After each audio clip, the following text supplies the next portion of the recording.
বলদ দেখতে ভালো না গাভী? বলদটা দেখতে বেশি ভালো লাগে না? একদম স্মার্ট লাগে না? আর যেটা গাভী বাচ্চা ওকে দেখলেই যেন ওর দামও কম, মাংসের দামও কম, ওকে কেউ নিতেও চায় না, দেখতেও ভালো লাগে না। আচ্ছা, এলাকাতে মুরগ আছে, মুরগ, মুরগির মধ্যে মুরগ দেখতে ভালো না মুরগি দেখতে ভালো বলেন তো? মুরগ দেখতে একটা ভালো লাগে না ভাইজান? কত স্মার্ট, কত সুন্দর, লেজ কত সুন্দর, ভাব নিয়ে হেঁটে বেড়ায়। আর মুরগি যেগুলো আছে, মেয়ে মুরগি, কুক কুক কুক কুক করে কোনা কোনে ঘুরে বেড়ায়। আছে না নাই কথা বলেন? আচ্ছা বলেন তো ভাই, বাঘ দেখতে ভালো না বাঘিনী দেখতে ভালো? বাঘ, রয়্যাল বেঙ্গল টাইগার, ভাবই আলাদা। সিংহর ক্ষেত্রে দেখেন ওটাই তাই। সব জায়গায় যে পাখির মধ্যে সুন্দর পাখি তার নাম হচ্ছে ময়ূর। তো ভাই ময়ূর যে পেখম তুলে নাচে, ওটা ছেলে নামে? ওটা ছেলে। আর ময়ূরিনী যেটা আছে, ওকে দেখতেই মানুষ চায় না, ওকে দেখলেই গা ঘিন ঘিন করে। আরে গোটা সৃষ্টি জগতে আল্লাহ সুবহানাহু ওয়া তাআলা যত প্রাণী সৃষ্টি করেছে সবগুলো পুরুষ সুন্দর, কিন্তু মানুষের বাচ্চা, মানুষ তুমি বুঝলে না, ওর মেয়ের পিছনে ছুটে বেড়ায়। ও মেয়ের পেছনে ছুটে বেড়াচ্ছে, ওটা ডুপ্লিকেট।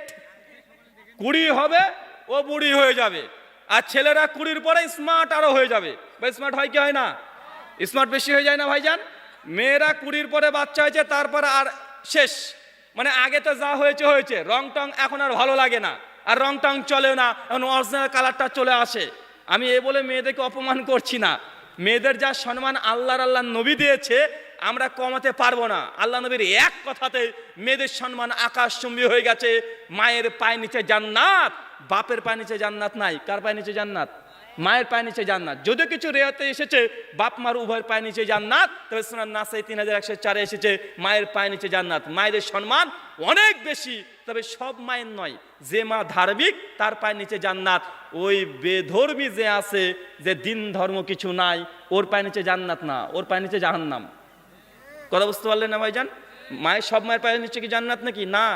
যে মা দিনদার, ছেলে মেয়েকে ভালোভাবে প্রতিপালন করেছে, ভালোভাবে বিবাহ শাদী দিয়ে দিয়েছে, এই মায়ের পায়ের নিচে জান্নাত। 6 নম্বর শর্ত, বিয়ে করার আগে মেয়ের সম্মতি বাধ্যতামূলক, ফরজ। কি বললাম? আপনি তো বাপ, মেয়েটার বিয়ে দেবেন না ভাইজান? মেয়ের সম্মতি বাধ্যতামূলক। কি বললাম? বাপ যদি জোর করে মেয়ের বিয়ে দিয়ে দেয়, ইসলামের সেই বিয়েকে বাতিল করে দিয়েছে। সহিহুল বুখারী হাদিস না 5136, মেয়েদের জন্য হাদিসটা মুখস্থ করে বাড়িতে নিয়ে চলে যাবে। সহিহ বুখারী হাদিস না 5136। আল্লাহ নবীর কাছে একজন মেয়ে এসে বলছে, ইয়া রাসূলুল্লাহ, আমার বাবা একজন ছেলের সঙ্গে বিয়ে দিয়েছে, এই ছেলেকে আমার পছন্দ না, এই ছেলেকে আমার পছন্দ না। আল্লাহ নবী তখন বলছেন, যাও তোমার বিয়ে বাতিল করে দিলাম। মানে আল্লাহ নবী সেই বিয়েটাকে পুরো বাতিল করে দিয়েছে। কথা কি বুঝতে পারছেন? তার মানে বোঝা গেল কোন বাপ মেয়েকে জোর করে অন্য কোনো ছেলের সঙ্গে বিয়ে দিতে পারবে না। মেয়ে যদি ইসলামী আদালতে যদি কেস করে, বাপের নামে কেসও হয়ে যাবে। কথা বুঝতে পারছেন না ভাইজান? তাই মেয়েদের এখানে অধিকার দেয়া হয়েছে, যে ছেলেটাকে বিয়ে করবেন আপনার পছন্দ হচ্ছে কি হচ্ছে না, আগে চূড়ান্ত সিদ্ধান্ত নিতে হবে। জোর করে ডিপ্রেশনে মেয়েকে ফেলে দিয়ে বা মেয়েকে ছলে বলে কৌশলে ভুগিয়ে ভাগিয়ে বাবা যদি বিয়ে দিয়ে দেয়, তার মেয়ের সঙ্গে বাবা মা প্রতারণা করছে। কথা কি বুঝতে পারলেন? 7 নম্বর শর্ত, সুনান তিরমিজি হাদিস নাম্বার 1102, আল্লাহ নবী বলছেন, নালিকা ইল্লা বি ওয়ালি, ওই বিয়েটা বৈধ নয় যে বিয়েতে মেয়ের গার্জিয়ান রাজি না। কে রাজি না? যেমন গার্জিয়ান মেয়ের বাবা, বাবা না থাকলে মেয়ের দাদা, দাদা না থাকলে যদি বড় ভাই থাকে ভাই, মানে ওই মেয়েটার সঙ্গে যাদের বিবাহ হারাম এরা হচ্ছে মেয়ের কি? ওয়ালি, মানে গার্জিয়ান। তার মানে বোঝা গেল আমাদের সমাজে যারা পালিয়ে গিয়ে বিয়ে করে, এদের বিয়েটা ইসলামী আদালত অনুযায়ী, ইসলামী ল অনুযায়ী এই বিয়েটা বৈধ নয়, এটা হারাম। যদি 10টা উকিলও বিয়ে দিয়ে দেয়, 10টা হুজুর যদি সে বিয়ে পড়িয়ে দেয়, তারপরে বিয়েটা বৈধ নয়। যদি মেয়ের খালা যদি বলে, তোর বাপ বিয়ে দিবে না তো কি হয়েছে রে, তুই আমার বাড়িতে চলে আয়, খালা বলছে, বা আছে না না এমন খালা, বলছে আমার বাড়িতে চলে আয়, তোর বাপ বিয়ে দিবে না, মানে আরে তুই আমার বাড়িতে চলে আয়, তো তোর বিয়ে আমি দিয়ে দেবো। খালা নাকি এখন মাহারম হয়ে গেছে, খালা নাকি এখন ওয়ালি হয়ে গেছে। পৃথিবীর সমস্ত মেয়েরা যদি এসে ওই মেয়েটার বিয়ে দিতে চায়, বিয়ে তবুও হবে না। কেন? মেয়েদের ওয়ালি মেয়েরা হতে পারে না। ইসলাম কত সুন্দর ব্যালেন্স করেছে, বাপও জোর করে মেয়ের বিয়ে দিতে পারবে না, আবার মেয়েও একা একা বিয়ে করতে পারবে না। কারণ বিয়ে এটা সামাজিক একটা রীতি, সবাই খুশি মিলে সবার পরামর্শ করে সবাইকে সন্তুষ্ট করে এই বিয়ে করতে হয়। আপনি একা একা করে নেবেন বিয়ে, এমনটা হওয়া সম্ভব নয়। যে বাবা 20 বছর ধরে মেয়েটাকে প্রতিপালন করলেন, ভাই বাবার একটা হক আছে না নাই? আছে না নাই? আপনি টুক করে মেয়েটা পালিয়ে গিয়ে বিয়ে করছে, ইসলাম এই বিয়েকে যেমন হারাম করেছে, আবার মেয়েটার একটা নিজস্ব পছন্দ আছে, জোর করে মেয়ের বিয়ে দিবেন, এটা ইসলামে হারাম করেছে। এবং বাপ এবং মেয়ে তার পরিবার সবাই যে পাত্রকে পছন্দ করবে সম্মতি দিলেই তবে বিয়ে হবে, নচেত বিয়ে হবে না। এই হচ্ছে 6 নম্বর পয়েন্ট। 7 নম্বর পয়েন্ট মোহর। কি বললাম? এলাকাতে আছে মোহর দেন। বিয়ের পূর্বে মোহরানা ঠিক করে নেবেন। কি করবেন? মোহরানা ঠিক করে নেবেন। মোহরানা কত আছে? মোহরানা কত আছে আপনাদের বলেন? 1 লাখ 2 লাখ। আচ্ছা, মোহরানা বিয়ের দিনে কতজন শোধ করেছেন? না বাকি রেখে দেন? বাকি রেখে দেন না? মানে এটা হচ্ছে যারা বিয়ে করেছে মোহরানা পরিশোধ করেনি, এরা হচ্ছে কাপুরুষ। কেন বলেন তো ভাই? প্রথম দিন স্ত্রীর খাটের পেছনে গিয়ে পা ধরে পড়ে আছে যে আমাকে তুমি ক্ষমা করে দাও। কত বড় নির্লজ্জ দেখেছেন? বিয়ের রাতে বউটা একটা মেয়ে মানুষ, বিয়ের প্রথম রাতে গিয়ে বোর কাছে একটা ভাব নিবে, নচেত বোর পায়ের নিচে গিয়ে কাটাকাটি করছে যে আমাকে ক্ষমা করে দাও, আমার আর টাকা নাই, 5,000 টাকা দিয়ে বলছে বাকি টাকা পরে শোধ করে দেবো। মানে বোর কাছে ঋণ নিচ্ছে, ধার নিচ্ছে। ভাই এর জন্য কি বিয়ে করা ফরজ ছিল? কথা বলেন। আরে এর জন্য বিয়ে করা ফরজই ছিল না। সহিহ বুখারী 5018। মোহরানা ইসলামে একটা গুরুত্বপূর্ণ বাধ্যতামূলক একটা বিধান। সূরা নিসা আয়াত নম্বর 4 খুলে নেবেন এবং আল্লাহ রাসূল মুহাম্মদ রাসূলুল্লাহ মোহরানা এটা বাধ্যতামূলক করে দিয়েছে। আচ্ছা, মোহরানা আমাদের সমাজে বেশি ধরা হয়। 1 লাখ 2 লাখ 5 লাখ 20 লাখ আছে না নাই? এত মোহরানা ইসলামে আপনার সামর্থ্যের অধিক মোহরানা চাপিয়ে দেওয়াও জুলুম। কি বললাম? অধিক মোহরানা চাপিয়ে দেওয়াও জুলুম। আপনার যদি 5 লাখ টাকা সামর্থ্য না থাকে যে 5 লাখ টাকা বেঁধে দেয়, এটা আপনার জন্য জুলুম হয়ে গেল। কি হলো? জুলুম হয়ে যাচ্ছে। ওমর বিন খাত্তাব রাদিয়াল্লাহু আনহু তিনি বলছেন যে মোহরানা অধিক দেওয়ার কারণে যদি কোনো কল্যাণ হতো তাহলে আল্লাহ রাসূল স্বয়ং তার বিয়েতে মোহরানা বেশি বেশি দিতেন। অথচ আল্লাহ নবী মোহরানা 10 উকিয়ার বেশি দেয় নাই। 10 উকিয়া মানে বর্তমানে বাংলাদেশের টাকা অনুযায়ী মাত্র 10,000 টাকা। ক টাকা? ক টাকা? 10,000 টাকা। সহিহ বুখারী হাদিস নাম্বার 5087। আল্লাহ নবী যখন নিজের মেয়ে ফাতেমার বিয়ে দিচ্ছে, ভাই ফাতেমার সঙ্গে কার বিয়ে হয়েছে? ফাতেমার সঙ্গে কার বিয়ে হয়েছে? আলী বিন আবি তালেবের। ফাতেমার সঙ্গে আলীর বিয়ে হচ্ছে। আল্লাহ রাসূল আলীকে বলছে, আলী তোমার কাছে মোহরানা কি আছে? আলী রাদিয়াল্লাহু তাআলা বলছে, আমার কাছে কোনো কিছুই মোহরানা নাই। সঙ্গে সঙ্গে আল্লাহ রাসূল বলছে, তোমার যে লোহার যে বর্মনটা আছে ওটা আছে কি? জি হ্যাঁ ওটা আছে। বলছে ওটাই তুমি মোহরানা দিয়ে দাও। নবীর মেয়ের বিয়ে হচ্ছে লোহার একটা বর্মা দিয়ে, আর আপনি কত বড় আল্লাহর ওলি যে আপনার বিয়ের সময়তে 5 লাখ 10 লাখ 12 লাখ 15 লাখ টাকা মোহরানা নির্ধারণ করছেন। একজন মহিলা সাহাবী এসেছেন, এসে আল্লাহ রাসূলকে বলছে, ইয়া রাসূলুল্লাহ আপনি চাইলে আমাকে বিয়ে করতে পারেন। যখন এই কথা বলেছে আল্লাহ রাসূল তাকে দেখেছেন, দেখে কোনো কথা বলছেন না। যখন কোনো কথা বলেন না, মেয়েটা তখন বুঝতে পারে আল্লাহ রাসূল হয়তো বা বিয়ে করতে চাচ্ছেন না। 5 থেকে একজন সাহাবী এসে বলছে, ইয়া রাসূলুল্লাহ আপনি যদি বিয়ে না করেন এই মেয়েটিকে, আমার সঙ্গে বিয়েটা পড়িয়ে দেন। আল্লাহ রাসূল তখন তাকে দেখে বলছেন, আচ্ছা ঠিক আছে বিয়ে করতে চাও, যাও কিছু মোহরানা নিয়ে আসো, বাড়িতে যাও। বাড়ি থেকে ফিরে এসে বলছে, ইয়া রাসূলুল্লাহ বাড়িতে আমার কোনো সম্পদ নাই। আল্লাহ রাসূল তখন বলছেন, আরে কিছু নেই মানে? আরে কিছু তো একটা দেবে, যাও লোহার আংটি যদি থাকে তবু তুমি দাও। বলছে আল্লাহ রাসূল লোহার আংটিও নাই। মানে যাই বলে তাই নাই। অবশেষে বলছে, আল্লাহ রাসূল আমার কাছে একটা লুঙ্গি শুধু আছে। আল্লাহ রাসূল হাসতে হাসতে বলছে, আরে একটা লুঙ্গি দিয়ে কি হবে? লুঙ্গি যদি তুমি পরে থাকো তোমার বউ উলঙ্গ থাকবে, আর বউকে দিলে তো তুমি উলঙ্গ হয়ে যাবে। এই কথা বলাতে সাহাবী মনক্ষুণ্ণ হয়ে চলে যাচ্ছে। আল্লাহ রাসূল ডেকে বলছে, শোনো তুমি কি কোরআন জানো? বলছে জি আল্লাহ রাসূল কোরআন জানি। কি জানো? ওই সূরাটা জানি। আল্লাহ নবী বললেন, আচ্ছা ঠিক আছে তোমার বউকে এই কোরআনের এই আয়াতগুলো শিখিয়ে দিবে, এই কোরআনের আয়াতটাই তোমার জন্য মোহরানা। কথা কি বুঝতে পারছেন? আল্লাহ রাসূলের জামানাতে কোরআনের আয়াত কোরআন শিখিয়ে দিয়ে এটা হয়েছে মোহরানা। আর আমাদের সমাজে মোহরের এত দাম যে মোহরের কারণেই মেয়ের বাপ মনে করছে মেয়ে তোমার ডিভোর্স মানে হয়ে যাবে, তাই আগে থেকে মোহরানা একটু বেশি দিয়ে দিচ্ছে যেন ডিভোর্স দিতে না পারে। এটা চক্রান্ত, আছে না নাই কথা বলেন? মেয়ের বাপ মা নিয়াতি খারাপ আগে ভেবে নিয়েছে যে তার মেয়ে সংসার করতে পারবে না।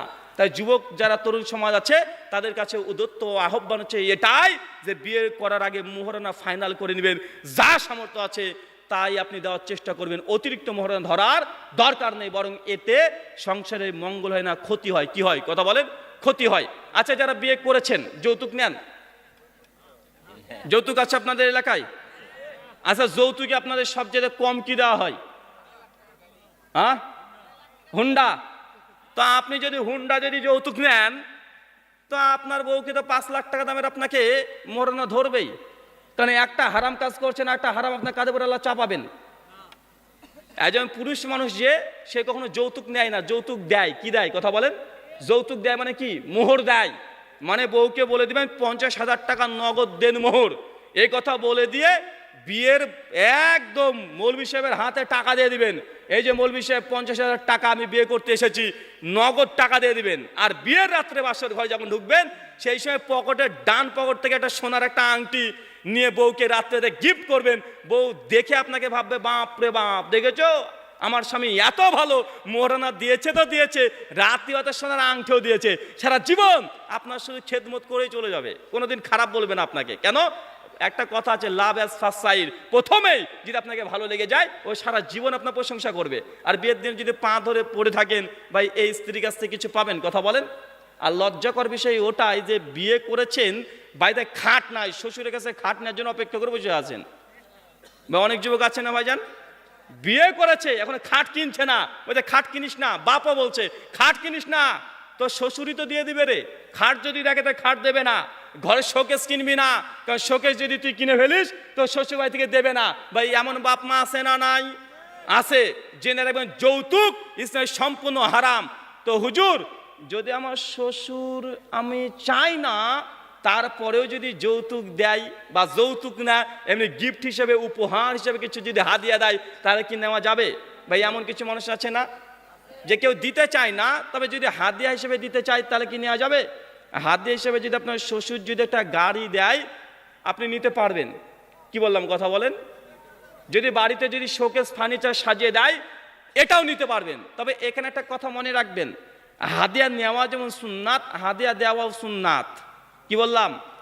আপনার শ্বশুর যদি আপনাকে একটা পালসার যদি R15 যদি মোটরসাইকেল মোটর বাইক দিয়ে দেয়, আর শ্বশুর যদি সাইকেলে চড়ে ঘুরে বেড়ায়, আপনি জামাই আপনার শ্বশুরকে কমপক্ষে একটা সুপার স্প্লেন্ডার মোটরসাইকেল কিনে দিবেন।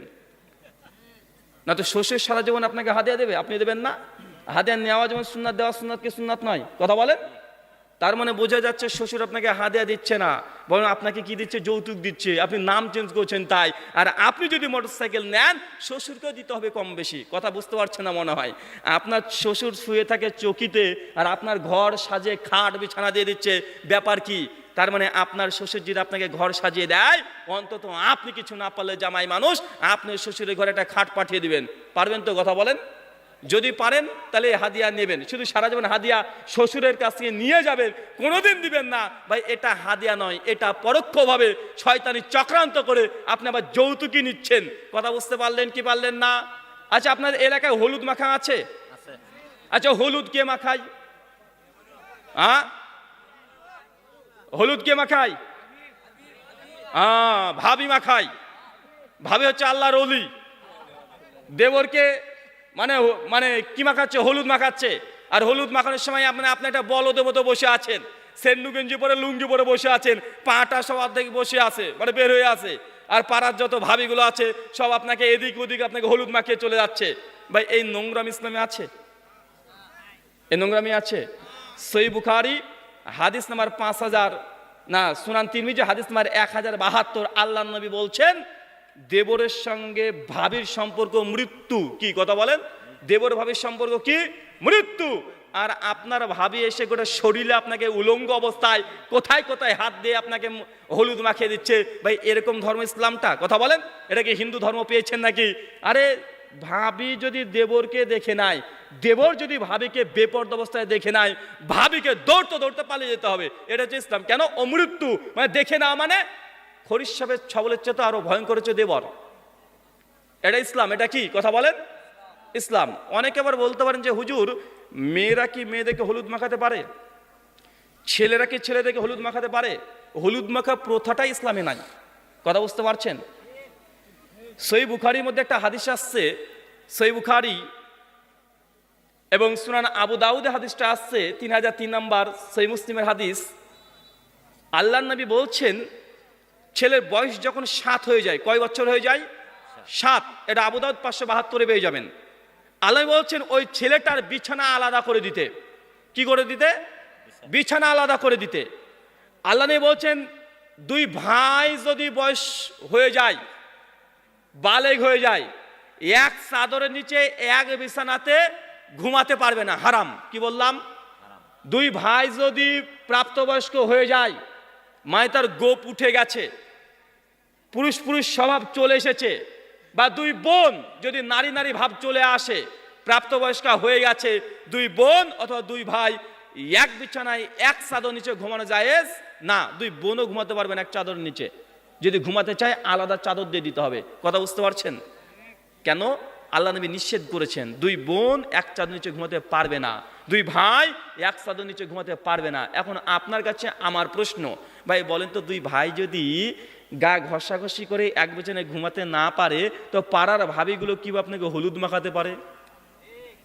কথা বলেন। সহিহ বুখারী মুসলিমের হাদিস, ইবনে মাসউদ বলছেন, যে কোনো বেপর্দা নারীর সামনে পর্দাশীল নারীও মুখমণ্ডল বের করবে না। কথা বুঝতে পারছেন? বেপর্দা নারী, দুশ্চরিত্রা কিছু নারী আছে না ভাইজান, যারা দুশ্চরিত্রা নারী, পর্দা করে না এবং বাজে বাজে ভাবে সমাজে চলে। আল্লাহ নবী বলছেন, কোনো পর্দাশীল মেয়ে মানুষ সে যেন কোনো পর্দাহীন নারীর সামনেও তার মুখমণ্ডল না খোলে। কেন? কারণ এই সুন্দর চেহারা দেখে ওই বদ চরিত্রের নারীটা তার স্বামীর কাছে গিয়ে গল্প করবে, আর তার স্বামী মনে মনে তখন জেনা করতে শুরু করে দিবে। আল্লাহ রাসূল বলছেন, একজন নারীর কাছেও আরেকজন নারী মুখমণ্ডল খুলতে পারবে না, ওই মেয়েটা যদি বদ্দিনওয়ালা হয়, যে মানে ধার্মিক না হয়। তো ভাই বলেন তো, আপনার স্ত্রীকে পাড়ার ভাবিগুলো বলেন আর অন্য যে কোনো মেয়ে বলেন, আপনার স্ত্রী যে হবে তার গোপন গোপন জায়গাগুলোতে হলুদ মাখিয়ে দিচ্ছে, এটা কোথাকার প্রথা হলো? এটা আশ্চর্য প্রথা না ভাইজান? এটা ইসলামের সম্পূর্ণ হারাম। একটা মেয়েও আর একটা মেয়ের গোপন জায়গাতে স্পর্শ করতে পারবে না, নিষিদ্ধ, হারাম, একদম কঠিনভাবে হারাম। আপনি হয়তো বুঝছেনই না যে মেয়েরা মেয়েদের হাত দিবে, মানে গোপন জায়গা মেয়েরাও মেয়েদের হাত দিতে পারবে না, ছেলেরাও ছেলেদের গোপন জায়গাতে হাত দিয়ে সম্ভব বা জায়েজ না, সম্পূর্ণ হারাম। এখন হলুদ মাখানোর সময় লাগায় কি লাগায় না? আচ্ছা, এলাকাতে থুবড়ো হয়, থুবড়া হয়, মানে সেদিন কি হচ্ছে, মেয়ের চেহারা থেকে টাকা নিচ্ছে, মেয়েটাকে বসিয়ে দিয়েছে, থুবড়া চলছে, কে আসে 100 টাকা দেয়, কে 150 টাকা দেয়, কে 200 টাকা দেয়, আর একবার করে মিষ্টি মিষ্টি কিছু খাইয়ে দিয়ে চলে যায়। এটা পাকা ডাহা ব্যবসা, মেয়ের বাপের ডাহা ব্যবসা, মানুষকে ফাঁকি দিচ্ছে, ফাঁকি দিয়ে কাজগুলো করে নিচ্ছে, এটাও হারাম। বরযাত্রী চলে গেছে মেয়ে বাড়ির সামনে, সুন্দর করে একটা গেট সাজিয়ে রেখে দিয়েছে, পাড়ার যত সুন্দরী সুন্দরী মেয়েগুলো আছে দুই দিকে দাঁড়িয়ে আছে, আর গেটের কাছে লেখা আছে 20,000 1 টাকা না দিলে ঢুকতে দেবো না, লাল ফিতে দিয়ে আটকে রেখে দিয়েছে। আছে না নাই? এটা হচ্ছে আর একটা ভণ্ডামি। এটা কি? কথা বলেন। এটা হচ্ছে ভণ্ডামি, মানে পাড়া সব সুন্দর সুন্দর মেয়েগুলোকে সাজিয়ে রেখে দিয়েছে দুই দিকে, আর একে বরের পক্ষ থেকে কিছু পাঠা এসেছে। ওগুলো কি? কথা বলেন। কিছু পাঠা এসেছে, ওরা এসে রেডি আছে বরের বন্ধুগুলো, যে কিরে তোর কটা শালি? তো 4টে, 3টে চাচা, তো একটা আপন, বলছে একটা আমাকে দিয়ে দিস। মানে ওই গাড়ি থেকে নামার পরপরই সব বুকিং হয়ে গেছে আগে থেকে। আছে না নাই ভাই? এই শয়তানিগুলো আছে না নাই? কথা বলেন। আর মেয়েরা বলছে না 20,000 টাকা না দিলে গেট খুলবো না, ছেলেরা বলছে টাকাই দেবো না, দুজনের সেখানে তর্ক বিতর্ক চলছে। এই তারপরে একে পরে একদম ঝামেলা শুরু হয়ে যাচ্ছে, যত নোংরামি সবগুলো হচ্ছে কি হচ্ছে না? ভাই এটা মুসলমানের বিয়ে নয়, হিন্দুরা এত নোংরা ভাবে বিয়ে করে না। মুসলমানরা বর্তমান প্রেক্ষাপটে আল্লাহ নবীর সুন্নাতকে অস্বীকার করেছে এবং ইহুদি খ্রিস্টানের চাইতেও আর ভয়ঙ্কর ভাবে নোংরা ভাবে আল্লাহর দেওয়া বিধানকে উল্লঙ্ঘন করে তারা বিবাহ করছে। ডিভোর্স, তালাক তাদের মধ্যে কার হবে? কাদের হবে? হুজুর আমার স্বামী আমাকে রাগের মাথায় 3 তালাক দিয়েছে, ঠিকই করেছে, বদমাইশি করেছে, এখন তালাক হবে না? মানে বিয়ের আগে তো চিন্তা করেনি, কেউ চিন্তা করেনি। বলছে আমার স্বামী মাল খেয়ে এসে তালাক দিয়ে দিয়েছে, তোকে বিয়ে করলে কেন? তুমি মদঘরকে বিয়ে করতে তোমাকে কে বলেছিল? তোমাকে তো আগে বলা হচ্ছিল হুজুরকে বিয়ে করো অন্তত মাল খেয়ে এসে পিটাবে না, এই কথা জানা ছিল, তারপরেও সৌন্দর্য দেখতে গিয়েছো। দেখো সৌন্দর্য আজকে দেখো। আর আমাদের যুবক ছেলেরাও হয়েছে তাই, মানে মেয়েদের পেছনে পেছনে ছুটে বেড়াচ্ছে। পৃথিবীতে পুরুষ মানুষ কখনো মেয়ের পেছনে ছুটে না। গোটা জীব জগতে নারীরা বেশি সুন্দর না পুরুষরা বেশি সুন্দর? হ্যাঁ, নারী সুন্দর না পুরুষ সুন্দর? না, পুরুষ বেশি সুন্দর। নারীরা তো শুধু ধরেন সুন্দর হওয়ার ভাব দেখায়। ভাই আপনি বলেন তো মুখে কটা ক্রিম মাখেন? হ্যাঁ, চোখে কটা মাখেন, চুলে কটা মাখেন, হাত পায়ে কটা মাখেন? কিছুই লাগে না। লাইফ বয় সাবান 5 টাকা, 1 টাকার ক্লিনিক প্লাস 6 টাকা দিলে সুন্দর করে গোসল করে ও বিয়ে করতেও চলে যায়। আছে না নাই কথা বলেন? বন্ধুর কাছে একটু বডি স্প্রে মেখে নিয়ে চলে যাচ্ছে, ওর আর কিছু লাগে না। আর একটা মেয়ে মানে ওকে সম্পূর্ণ ডুপ্লিকেট করতে হয়। কি যা আছে চোখ, যা আছে একে টেনে দিয়ে একটু বড় করে দিল, গাল দেখছে একটু গোল গাল, একটু রং টং করে, মানে ছবি যারা আঁকে ওদের চাইতে ভয়ঙ্কর ভয়ঙ্কর করে, মানে কালো কুচকুচেকে ফর্সা ধকধকে করে দিয়েছে। আছে না নাই? আছে। আল্লাহ সুবহানাহু ওয়া তাআলা প্রকৃতিতে নারীদেরকে সুন্দর করেনি, পুরুষকে সুন্দর করেছে। চলেন কয়েকটা প্রমাণ নিয়ে নেন, বুঝতে পারবেন। ভাই আপনাদের এলাকাতে গরু পাওয়া যায়? গরু? আচ্ছা, যেটা বলদ ওটা ছেলে গরু না মেয়ে গরু? বলদটা বেশি দেখতে ভালো না গাভীটা বেশি দেখতে ভালো? হ্যাঁ, কোনটা বেশি দেখতে ভালো বলেন তো ভাইজান, সত্যি করে বলেন।